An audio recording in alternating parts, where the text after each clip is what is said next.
Hello, everybody. Welcome back. Bassmaster Classic time. We're headed down to Lake Ray Roberts. Super excited about this one. Should be a really fun tournament. Certainly one where you could see some really big bags coming in. It's setting up really nice. We'll have to see. We're about a week out here. It's Friday, the week before the Classic, so we got, I guess, 6 days. The weather over the next 6 days looks pretty nice down there, but that'll really depend how things end up over the Classic. But certainly one where we've got a chance to see some big pre-spawn and spawn bags coming to the table. The spreadsheet problems kind of work themselves out. You can see the whole thing because we really only have one historical tournament to use here. So we had to look at some other things in terms of picking this one. The 2021 June Classic is all we got for history. And a lot of these guys did not fish, especially when you get down into the lower buckets. So with that, let's jump into bucket A. Several good options here, as always. Justin Hamner, your returning Classic champion, has some good finishes down in Texas early in the year. Certainly is somebody that could compete for this one. Chris and Corey Johnston, always strong picks. They were 8th and 11th at the 21 Classic, so they've got some history, some positive history on Ray Roberts.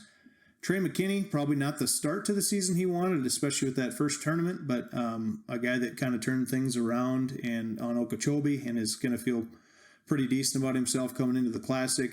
A guy that did really well last year on Fork and Toledo Bend to begin the season. Those were a little bit earlier in the year, but those are ones that I kind of, double-checked my work on or used to break some ties. Generally, I figured that guys that did well at both of those are going to have a really good chance to do well at Ray Roberts as well. Ultimately, in bucket A, Chris Zaldain, Patrick Walters were my top two. Chris Zaldain had the interesting advantage of missing the Classic last year, which is a weird thing to say, but being a Texas guy does not live far from Ray Roberts. There is an article on Bassmaster. You can read about this. He spent, I want to say, 3 weeks last March just trying to figure Ray Roberts out in preparation for this Classic. So certainly a guy that has a lot of experience this time of year on Ray Roberts. He's going to have a chance to do really well. Kind of a disappointing finish last time in 2021 when he was here, but a lot has changed since then for him. Ultimately, I am going to keep the Patrick Walters train rolling. 3 tournaments in a row to begin the year in bucket A. I'm picking him. Has served me okay. I think on Okeechobee he was like 40th, so that was a little tough, but overall, just one of the better anglers on the Elite Series. Got some good history on Ray Roberts. That Toledo Bend and Lake Fork tournament I talked about, he did really well. Obviously, that is not, because you did well on Lake Fork in February, you're going to do well on Lake Ray Roberts in March. Different bodies of water, different time of year, different situation.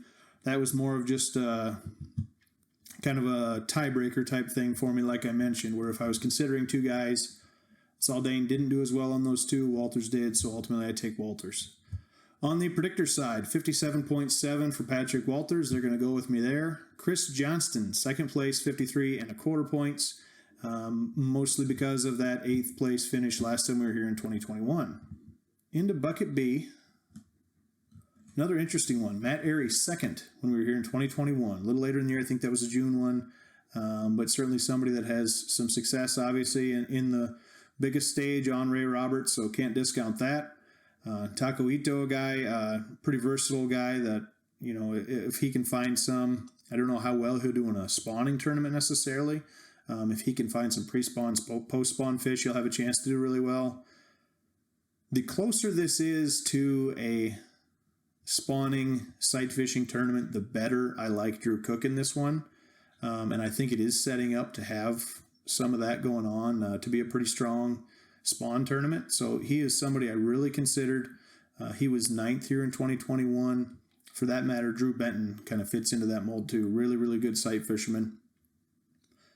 Ultimately, I am going to go with the crowd in this one with 38.3% of the folks. I am taking Ben Milliken, certainly a guy that has had a lot of news, both good and bad, in his short time on the Elite Series, but a guy that is really strong in Texas, Texas angler, a Nebraska angler living in Texas, but he's been there a couple years now.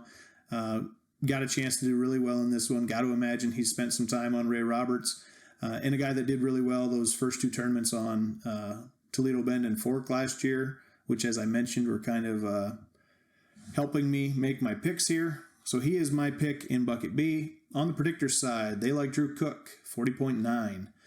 Matt Airy second, 38.6. On the backs of top 10s for both of those guys in 2021 when we were here. Bucket C.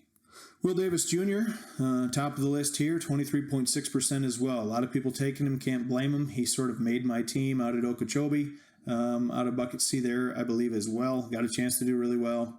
Several other good options here that I went away from. Jeff Gustafson, 21st here last time. Obviously, he's a former Classic champ. Cooper Gallant fishing pretty well to start the year. Hunter Shryock was the 26th here in 21. Tyler Williams is a guy I really thought about. You can see he's got the yellow highlight, which means he was right towards the top. Would be shocked if he doesn't do well, quite frankly. This is the kind of tournament that sets up well for him. He can flip a jig and do some shallow water things that he's so good at. Ultimately, I'm taking Kiyoya Fujita. I think of this group, he's one of the more well-rounded anglers. He's going to be able to do well, if they're pre-spawn, post-spawn, spawn, whatever they're doing. I feel like it sets up well that he can fish, that he can catch them really well here. Another guy, once again, that did really well at Toledo Bend and Fork before, as I mentioned, that I have kind of used to help me with this. So Fujita is my pick in this one, 25.5%. So I am not alone by any means. On the predictor side, Hunter Shryock, 34.7. Top score in this bucket. A little bit surprising, but he is one of the few with some history here, along with Jeff Gustafson, kind of the same thing, 32.5. Into D.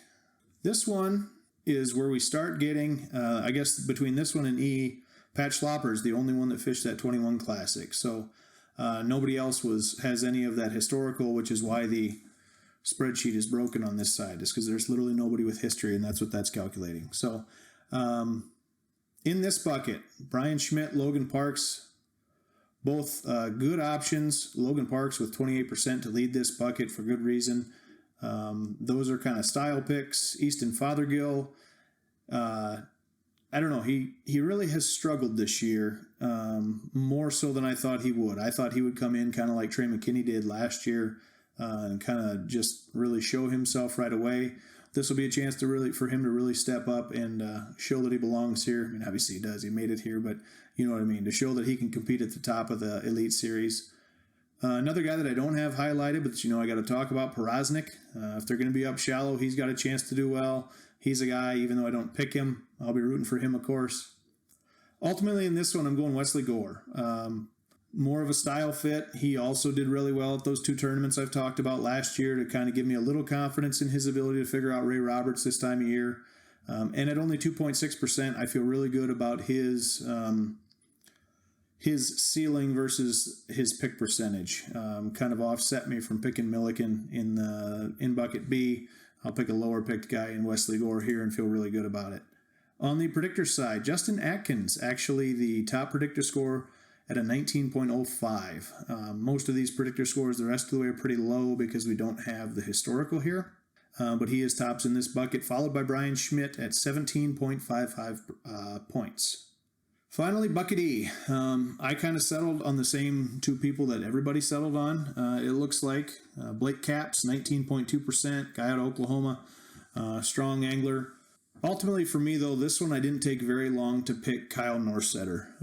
Guy that's got a lot of experience on the Elite Series. Not a lot of experience, but got some experience on the Elite Series. Did well, decently well at those two tournaments I've talked about. I've used style-wise, Texas in the spring. He's going to be able to figure them out, I would think. And, as the only, this bucket is full of the Nation and Opens guys, as the only guy with real Elite Series experience. I feel pretty good about taking him in bucket E. Predictor agrees, 37.75 for Norsetter, despite no historical. A large part of that is probably because half the group has picked him, 43.5%. And Blake Capps second with 12.6. So Predictor is right in line with everybody else. Here you can see the team, as we just talked. Walters, Milliken, Fujita, Gore, and Norsetter. Tiebreaker, I'm going 68 pounds even. I normally don't bother with the ounces, but somewhere in that 68 pounds is where I would think. Honestly, though, I could see this one going anywhere from 60 to like 80 and not be shocked, quite frankly. This has got a chance to set up for some really, really big bags. KVD's record from 2011 down at the Louisiana Delta could fall. That was just shy of 70 pounds. It all just depends. Like I've mentioned before, the weather this next week and through the tournament's really going to affect things. But I am going 68 pounds, feeling pretty good about it, projecting to just miss KVD's record there. And yeah, I guess we'll see what happens. So thank you, everybody, for coming along again. Hope this helped you. If you got any questions, of course, drop them below. Join our group on Bassmaster Fantasy. LJM Outdoors is the group name, no password. And good luck to everybody picking this one. We'll see you on the next one.